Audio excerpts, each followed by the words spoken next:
긴박하게 계엄 해제 요구안이 국회에서 의결되던 그 시각 국민의힘 의원들 약 50명은 국회 밖인 당사에 머물렀습니다. 추경호 원내대표가 소집 장소를 바꾸면서 벌어진 일이라는데 비상의총을 중앙 당사에서 개최한다며 의원들을 소집했습니다. 이 공지를 보고 국민의힘 의원 약 50명이 당사로 향했습니다. 하지만 정작 추 원내대표는 당사가 아닌 본청 원내대표실에서 약 2시간 동안 머물렀습니다. 국회의장에게 시간을 계속 달라고 했다는 겁니다. 30분만 계속 연장해달라고 얘기했다는 겁니다. 30분이 아마 연장됐다라고 한다면, 그래서 그 표결이 뒤로 미뤄졌다라고 한다면 민주주의가 완전히 없어지고 독재 국가가 되어 있을 수 있습니다. 법원이 12.3 내란 발생 1년인 오늘 국민의힘 추경호 전 원내대표에 대한 구속영장을 기각했습니다.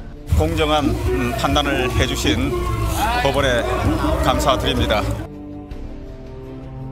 무장한 군인들에 의해 국회가 짓밟히고 저항하는 시민들이 이들과 대치하는 상황을 목도하고도 추 의원이 시민 안전과 헌정 질서 수호를 위해 아무런 조치도 취하지 않았다는. 계엄 당시 여당의 원내대표였던 추 의원은 윤 전 대통령과 2분가량 통화를 나눴고 이후 의원총회 장소를 국회에서 당사로 변경하는 등 혼란을 야기했습니다. 이종섭 전 국방부 장관 등 최상병 사망 사건 수사 외압 의혹 관련자들에 대한 구속영장이 모두 기각됐습니다.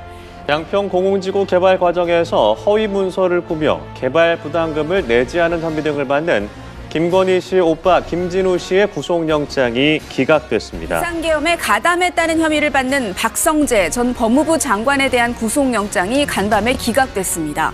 내란 특검이 보강 수사를 거쳐서 한 달 만에 다시 청구했지만 또 기각된 겁니다. 내란 선동 혐의로 체포된 황교안 전 국무총리도 구속영장이 기각돼 풀려났습니다.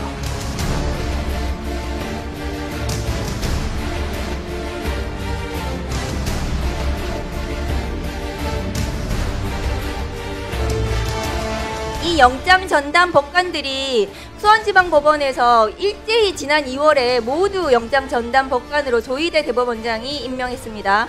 그리고 이 사람들은 이 특검의 영장을 저렇게 줄줄이 기각하고 있어요. 이정재 판사, 윤석열 체포영장을 기각했고, 그 다음에 정재욱 판사, 한덕수 구속영장을 기각했고, 박정호 판사는 박성재 구속영장을 기각했습니다.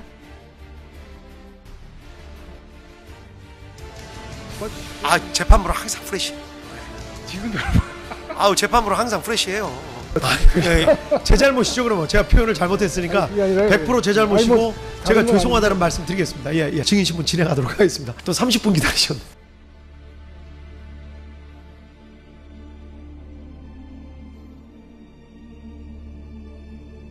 황교안 전 총리를 긴급 체포하고, 여러분, 전쟁입니다. 우리가 황교안입니다. 뭉쳐서 싸웁시다. 김건희 특검에 파견된 검사 40명 전원이 수사와 기소를 분리하는 내용의 정부조직법 개정안 처리에 반발하며 집단 행동에 나선 것을 두고 비판이 이어지고 있습니다. 그런데 대장동 사건에서처럼 이번에도 검찰이 항소 포기를 했지만 국민의힘 전현직 의원들에 대한 항소 포기를 두고선 검찰 내부가 조용한 모습입니다.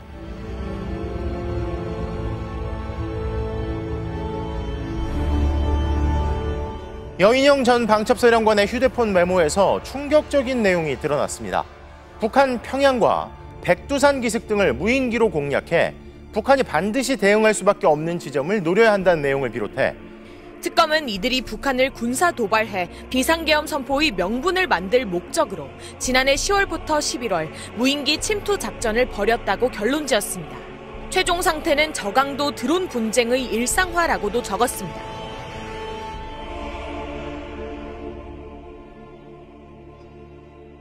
내란 청산과 개혁은 저절로 이루어지지 않습니다. 우리가 광장에서 쟁취해야만 얻어낼 수 있는 거 아니겠습니까? 제1야당이고 바로 직전에 집권당이었던 국민의힘이 완전히 내란 정당이 되어버렸습니다. 윤석열의 불법 계엄으로 헌정 질서가 중대한 위기를 맞았을 때 사법부는 헌법 수호의 보루로서 제 역할을 다하지 못했습니다.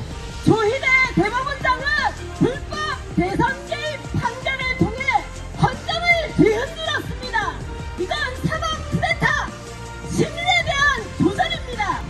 사법부의 신뢰를 땅에 떨어뜨린 자들이 과연 누구입니까? 조희대 대법원장이야말로 사퇴해야 합니다. 그래야 우리 사법부의 권위가 성립될 것입니다. 감사합니다.